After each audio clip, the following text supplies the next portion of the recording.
stopped in at a house on Rampart Street. We knocked on the door and it opened with ease, and the lush little miss said, "Come in, please." Before we could even bat an eye, we were right in the middle of a big fish fry. It was rocking. It was rocking. You never seen such coupling and shoving till the break of dawn. It was rocking. It was rocking. You never seen such coupling and shoving till the break of dawn. Now the folks was having the time of their life, and Sam was jiving Jimmy's wife, and over in the corner was a beat-up grand being played by a big fat piano man. Some of the chicks wore expensive frocks, and some of them had on Bobby socks, but everybody was nice and high, particular Saturday night fish fry. It was rocking. It was rocking. You never seen such coupling and shoving till the break of dawn. It was rocking. It was rocking. You never seen such coupling and shoving till the break of dawn. Yeah, now my buddy and me, we fell right in. We hollered, let the joy begin. If you don't mind, I'd just as soon not play the rest of that song. If you really want to ever hear it, you can find it on YouTube. Saturday Night Fish Fry by Louis Jordan. Back to Caledonia a second. When it was popular, there was a review in Billboard magazine that described that music as right rhythmic rock and roll music. And that's probably the first time that expression was applied to a musical style. It might have been 1945. Other influences on rock and roll was boogie woogie, obviously, up-tempo jazz, swing music. It was also influenced by gospel, country and western music, traditional folk music. Rock and roll, in turn,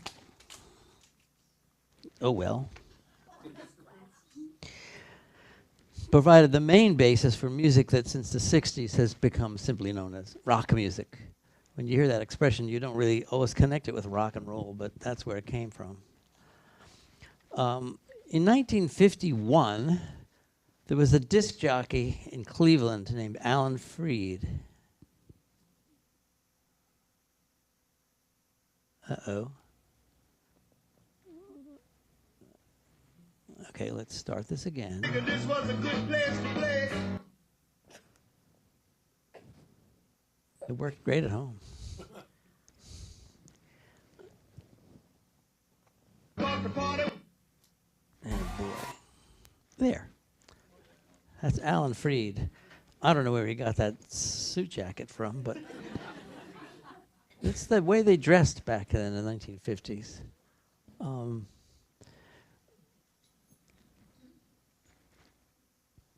He did a lot to promote rock and roll. By the time Alan Freed came along, it had lost its original sexual connotation, which it had originally, but it was just dance music, is really what it was. He was the first radio disc jockey and concert producer, who frequently played and promoted rock and roll. He popularized that phrase, rock and roll, on mainstream radio in the early 1950s. The term had already existed in the early 1940s. Well, we saw that with Caledonia, but it remained obscure. Freed explained his view of the term as follows: rock and roll is really swing with a modern name. It began on the levees and plantations, took in folk songs, and features blues and rhythm. Question? Okay. I'm going to show you the trailer for a movie that he produced called Rock, Rock, Rock. You'll be surprised, I think, to see a few moments of Tuesday Weld singing a slurpy love song, but it's in there. Anyway.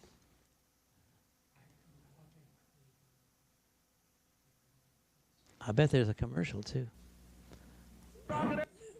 Maybe not. Oops. And you rock it around. Roll, roll, roll, roll, everybody. Roll, everybody.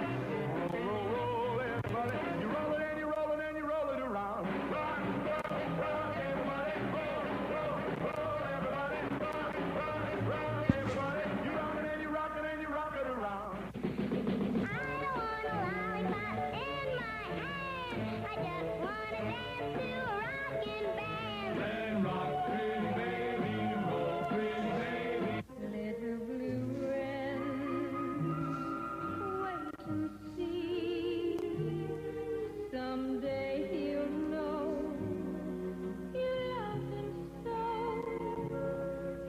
This is Alan Freed telling you about the coolest rock and roll session of the year with the greatest rock and roll music played by the biggest rock and roll groups this side of heaven.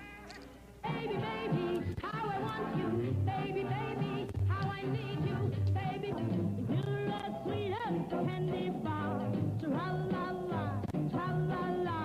I'm so happy that I could cry. I bought a brand new airmobile. Chuck Berry.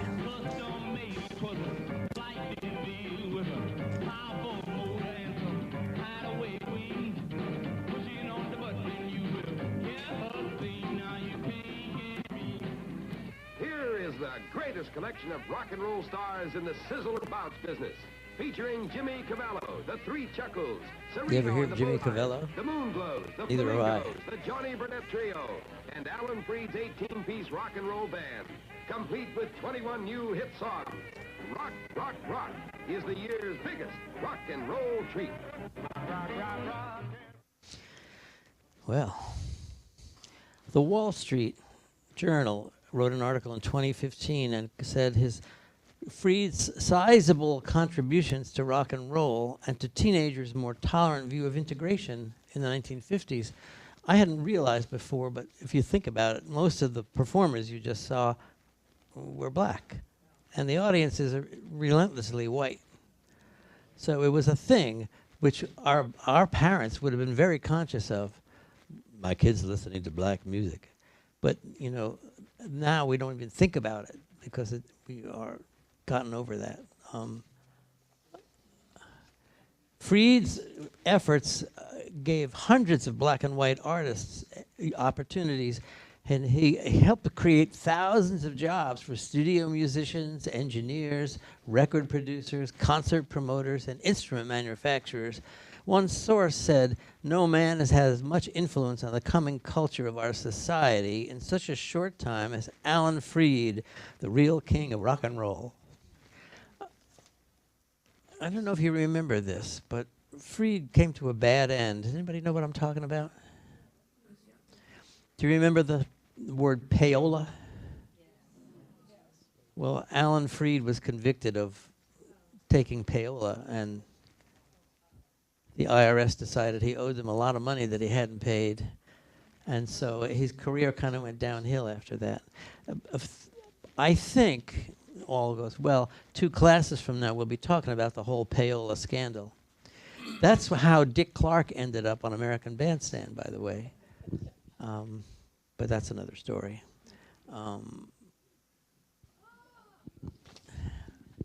Yes? Wait for the mic, please.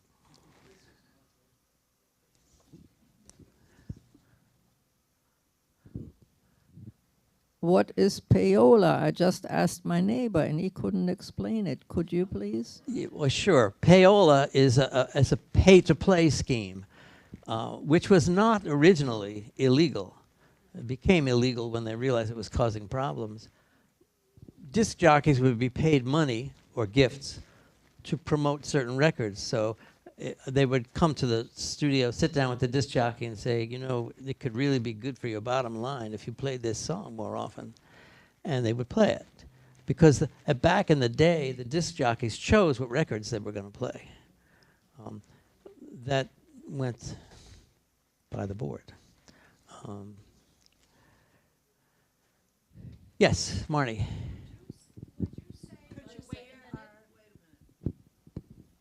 Thank you, Kathleen. Would you say that they are doing the jitterbug?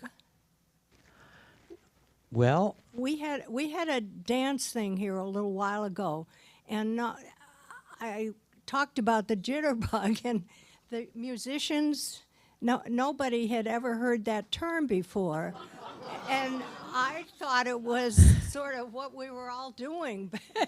Yeah. I wonder if I could ask Judy to say something about the jitterbug. No, know anything about it. Okay. Well, that's the way people were dancing. There's other old dances I'm familiar with the names of, the Lindy Hop and swing dancing. Yeah. What's that? Lindy Hop was associated with Lester Lynn and which sort of succeeded Jitterbug. Is that right? But yeah, during my college years, Lester Lannon was the big thing. Lester Mannon? Lannon. Lester Lannon and his Band of Renown, was that his name? There's a Lester Lannon did most of his work for the elite, like debutante balls, charity balls, things like that. I'm going to move right on. three. Okay. I think, as I remember, most of what we did was jitterbugging, slow dancing, the cha-cha. Oh, yeah. And those were the dances that they were doing on Bandstand. Those are the dances we were doing when we went to the Saturday night dance for the teenage dances. Okay, great, thank you. I remember some dances from my own youth. Remember the Bristol Stomp? Yes. And the Twist, of course. And Cha-Cha, we learned to do the Cha-Cha. It was a big thing, and Foxtrot was another one. Yeah. I mentioned earlier that a lot of old rock and roll songs just didn't sound like rock and roll to me. And this is a good example. This is possibly the first true rock and roll song, according to my authorities. And the video, for some reason, incorporates this video of this sexy young lady putting nylon stockings on. And I don't know where that came from. But I apologize in advance. Oh my God, it's an ad.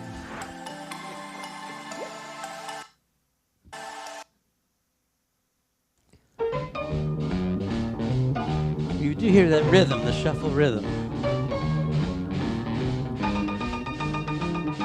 And they are playing what's called a blues progression. 5, 4, 1, turn around. You women have heard of jalopies, you've heard the noise they make, but let me introduce my new Rocket 88. Yes, it's straight, just one way. Everybody likes my Rocket 88. That's Ike Turner. Riding style, moving all along.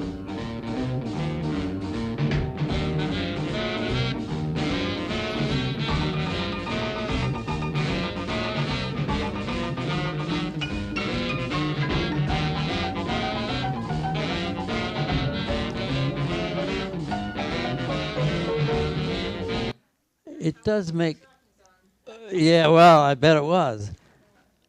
Two things that have been kind of constant themes in rock and roll is cars and sex.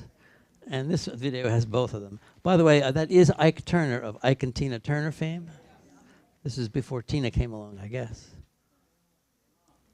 But you hear that it's got that same pop rhythm, and it's got the same, what they call a blues progression. If you're a musician, you can recognize what sound is coming up next.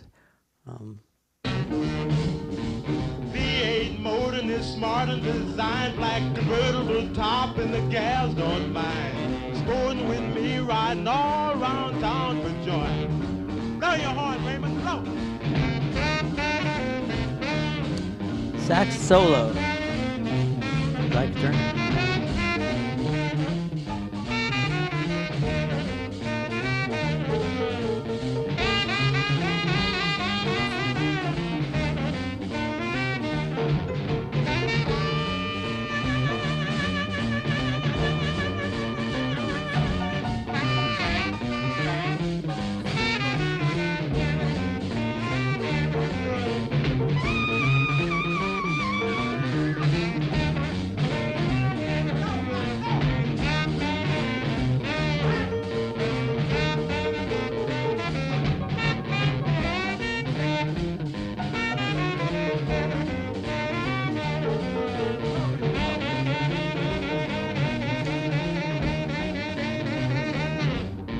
Step in my rocket and don't be late, baby. We're pulling out about past 8. Going round the corner and hit a fifth. Everybody in my car's gonna take a little nip. Move on out, oozing and cruising along.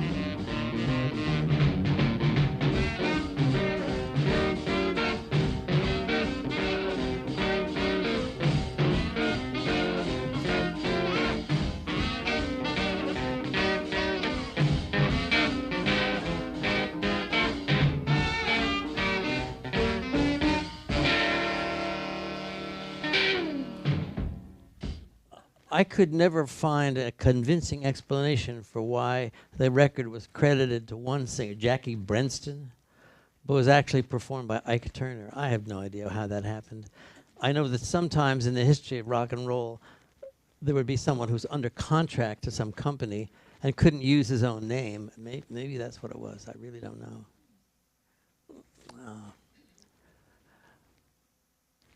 Early rock and roll bands had a certain instrumentation. They would have the main instrument would be the piano, actually, or the saxophone. You heard a lot of saxophone going on here. There's a sax solo I remember from my own youth that I just loved in this song here. Oh, sorry. I don't know where this commercial came from. Take out the papers and the trash, or you don't get no spending cash. If you don't scrub. I read a good story about the genesis of this lyric. Lieber and Stoller wrote the song, and they were very successful songwriters. In fact, if we get around to it, maybe I'll tell you more about them. But they were working together, and Jerry Lieber said to Mike Stoller, "Take out the papers and the trash." And Mike Stoller immediately replied, "Or you don't get no spending cash." And that's how the song began.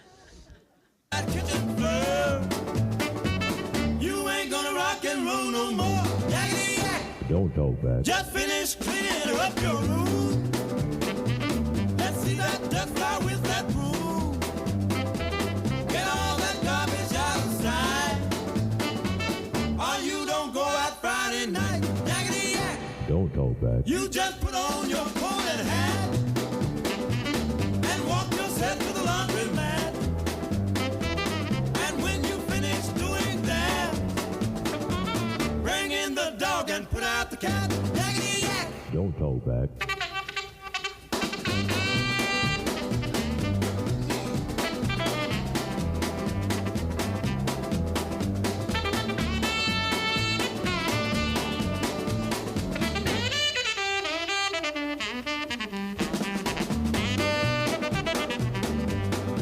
I remember when I was young listening to this thinking, I don't know who that sax player is, but he sure knows what he's doing.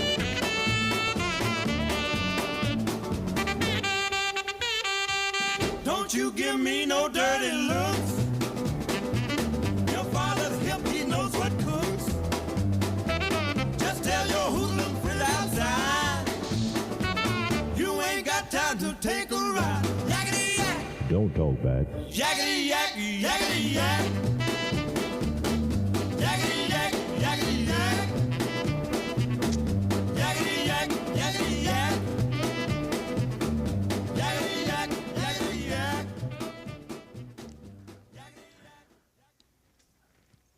As time went on, the sax was featured in a lot of early rock and roll bands was replaced by the electric guitar. And I think that was partly the influence of Chuck Berry, who used the electric guitar so well.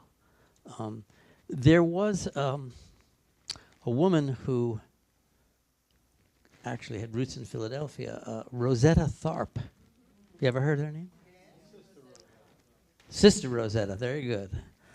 That's good. You know, I've actually, in preparing for this course, I had a lot of conversations with people, and I would mention her name, and very often I got a blank look. Who's that? So we're going to talk about her a little later today, too. I found out who the guitar player is, the sax player is. It was King Curtis. There he is right there.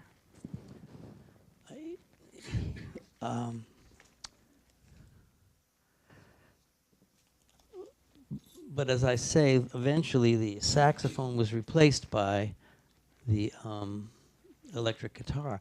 The electric guitar was invented partly because musicians wanted something that was powerful enough that they could play a solo with a big band and still be heard. That's where it came from. It was invented in the 1930s, I believe. I always thought that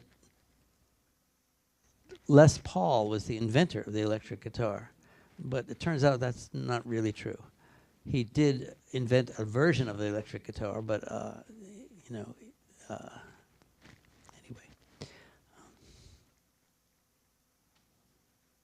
This song here, which I'm not going to play, Billy Joel was active in the 1980s, and he wrote this song, and he deliberately included a saxophone solo in the song. And it also has that bump, bump, bump, bump, bump, bump, bump, bump rhythm. That's a shuffle rhythm. So we're going to skip over that, unfortunately, but there you go. Okay, Chuck Berry actually mentions one of the features of early rock and roll is there's a line in this near the beginning of this song where he says, "It's got a backbeat, you can't lose it." Do you know what a backbeat is? Well, to a classical musician, the strong beats are 1, 2, 3, 4. 1, 2, 3, 4. And it's to a rock and roll musician, it's 1, 2, 3, 4. 1, 2, 3, 4. And that's a backbeat. And I'm going to play a little bit of this In after this Philadelphia, commercial about we root Philadelphia. for the home team because they're our team too. And with more than 80 Just let me hear some of that rock and roll music. Any old way you choose it. It's got a backbeat, you can't lose it. Any old time you use it. It's gotta be rock and roll music. If you wanna dance with me. If you wanna dance with me. Yeah, that's Chuck Berry. That's his version of rock and roll music. In Philadelphia, we root for I the want home to play team you about because they're our 10, team 15 too. seconds of And this with more than other 80 local version. Chase branches The and Beatles 5,000 covered that nationwide, song. we're right beside you, Where's my Philadelphia. cursor gone? There it is. Just let me hear some of that rock and roll music. Any old way you choose it.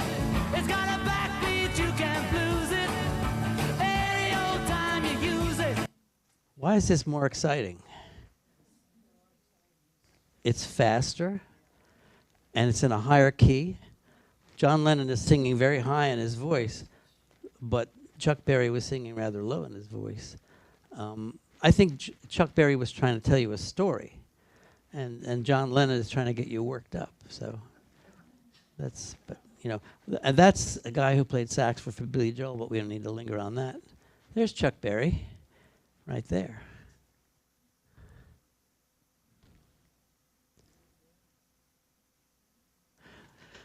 Oh, I meant to mention this earlier. The electric guitar was invented in 1932, and it was adopted by jazz players who wanted to be able to play single note solos in large band ensembles. I think I mentioned that. Early adopters of the electric guitar included Les Paul. I saw his original prototype guitar at the Smithsonian. He called it the Log because he took a 2x4 and put pickups on it and put an electric guitar fretboard on the top end of it, and that was his electric guitar. Early adopters included Les Paul and Chuck Berry. You see the guitar he's playing in that picture? Do you see the F holes? Well, that tells you that it's a hollow body guitar. It's about 2 inches deep, not like a regular guitar. A regular guitar might be 3 or 4 inches deep. But electric guitar it was a hollow body, and that I think they had troubles with feedback originally, which is how they redesigned the guitar. But he uses that guitar. When you see a video later of Rosetta Tharpe, she'll be playing the same style guitar. During the 50s and the 60s, the electric guitar became the instrument for pop music, and it is today. If you think about it, every time you see a guitar player, it's an electric guitar they're playing, isn't it? It has evolved into an instrument that is capable of a multitude of sounds and styles and genres, ranging from pop and rock to folk, country music, blues, jazz. Everybody has electric guitars. The electric bass guitar, remember Paul McCartney? He always played an electric bass, and it was designed by Leo Fender. Leo Fender was an instrument maker in California, and he's the first person who really successfully designed an electric bass guitar. Because if you think about those earlier videos that we saw, the bass that you're seeing is a stand-up bass. It's a great big thing. And you know that's what they used, and that's what they had. But it was replaced by the electric guitar, which could be made louder. The other thing is, way back in the beginning of this class, I think I mentioned when we were looking at Louis Jordan's performance of Caledonia, there's no guitar kit. There's no bass drum and snare drum and cymbals and everything. Just a guy playing a snare drum. He has a little cymbal, and he's playing if you look closely, he's playing with picks, with brushes too, rather than sticks, which gave a much less percussive sound. So in the early days of rock and roll, it was not about the drummer. Nowadays, it's very much about the drummer, it seems. I'm going to keep moving here.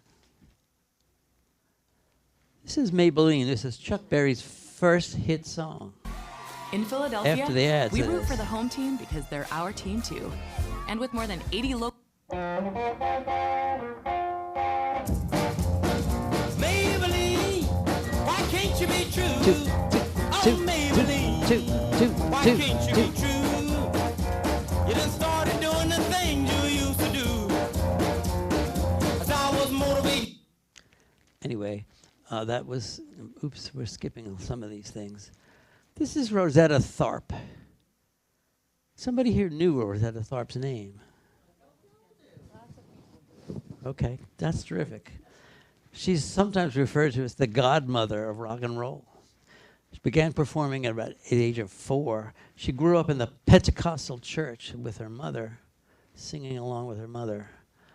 But you see the guitar, it has the same F holes, and even if her name is not that well known, she was admired and imitated by legends like Chuck Berry and Little Richard and Elvis Presley and that guy in the Rolling Stones. What's his name? No, not Mick Jagger. Richard. Keith Richards. Thank you. Yeah, they all gave a lot of credit to Rosetta Tharpe. Rosetta Tharpe was born in 1915, died in 1973. Eric Clapton is another one who was influenced by Rosetta Tharpe's playing. And she was asked about rock and roll at one point, and she said, "Oh, these kids in rock and roll, this is just sped up rhythm and blues. I've been doing that forever." Her performances were curtailed by her diabetes. She had developed diabetes, and she had to have her legs amputated, or one leg amputated as a result of complications of diabetes. And she was in Philadelphia in October 1973 to do a recording session the next day, but she died of a stroke. She's buried here at, do you know where Northwood Cemetery is? Northwood. It's off of Cheltenham Avenue somewhere. And she's buried there. Oh, here. And this is Rosetta's playing.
You see how she's strutting around the stage, reminiscent of Chuck Berry.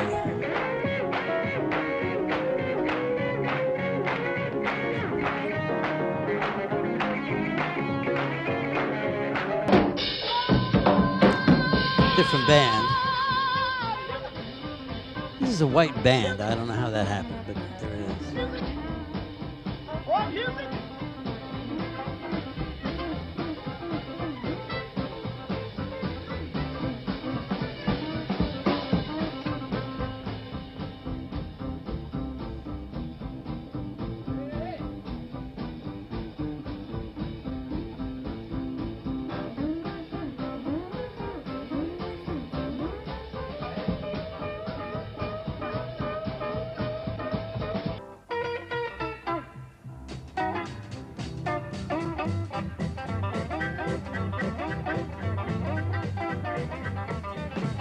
That should be Didn't It Rain?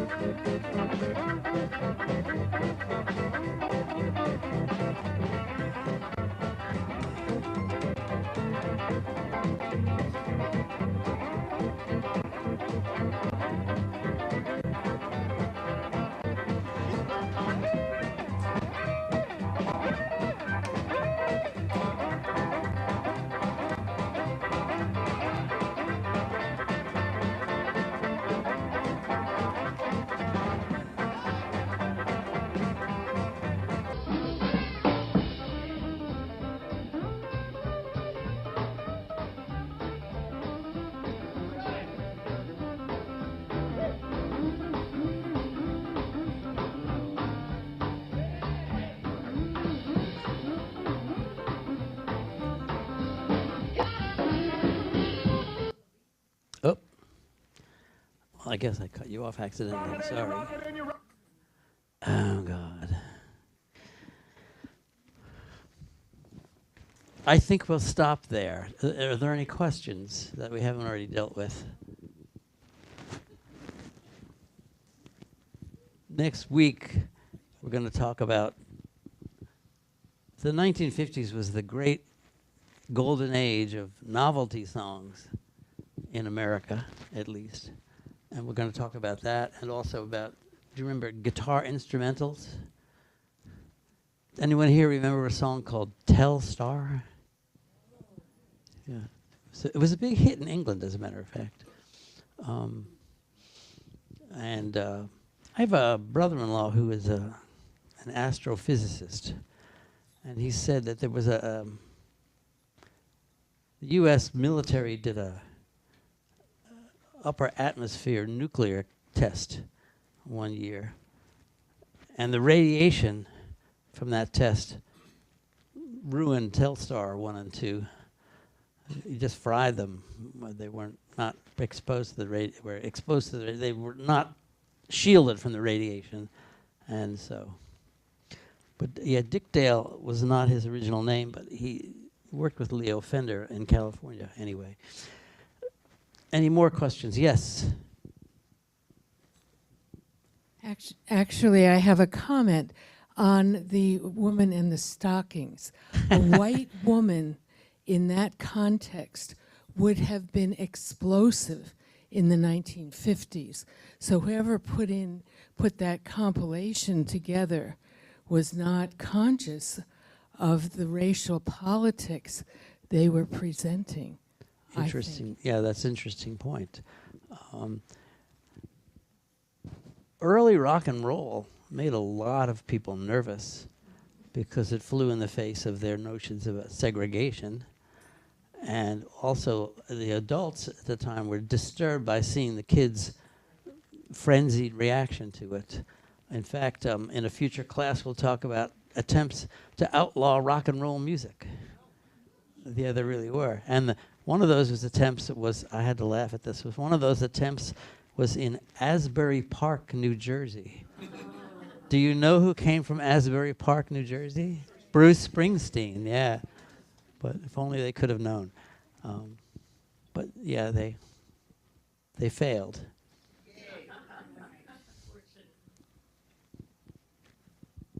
Thank you, Richard. Oh, you're welcome, Betty. This is the same period of time when the folk revival is taking place. Yes. The 50s and 50s and the 60s. And the 60s. And so I'm wondering if there is some overlap that you see or you heard about, different chord progressions, of course, but the audiences are different. Even so, there is this movement to integration on both levels. Yep. I think that's true. And cultural society in America was changing a lot in the 50s and 60s. And I remember when I was a kid hearing folk music on the radio. You know, there would be a group like the Brothers Four or somebody like that doing folk songs, really, or arrangements of folk songs. And that was even before the Kingston Trio came along. And it was a big thing then, yes.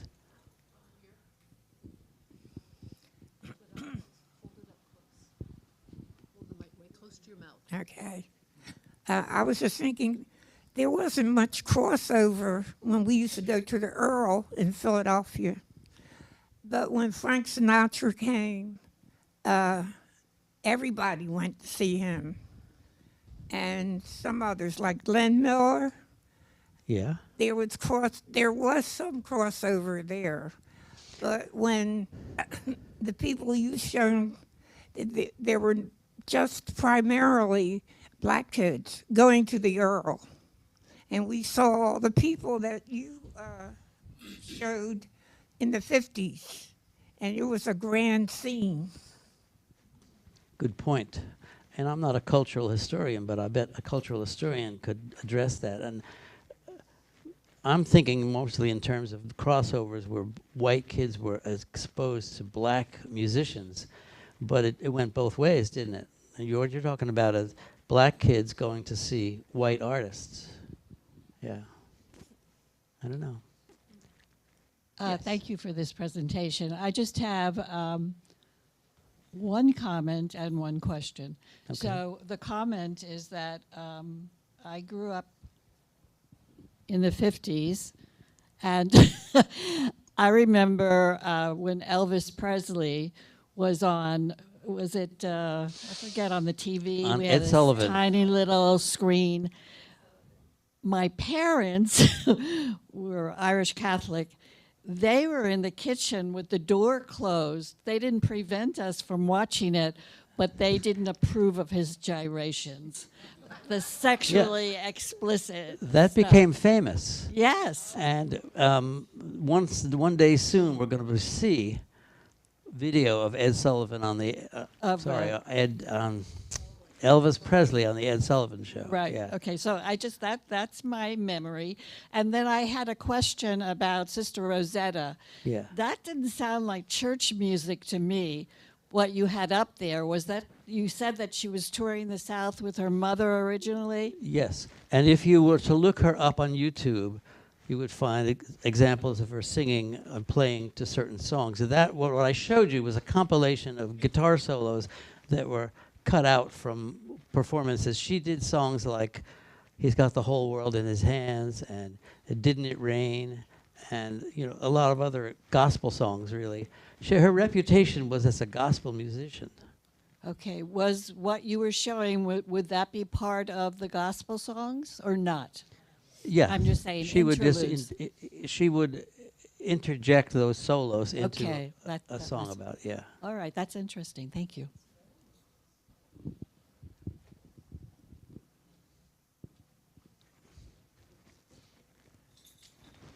Please stand by. Do not attempt to adjust your set. The epitome of integration was Woodstock in 1969, when the performance included folk, traditional folk music as well as rock music, and I forget the name of the famous black rock guitarist. Jimi Hendrix. Yeah. Yeah, Jimi Hendrix was a notable performer at that event.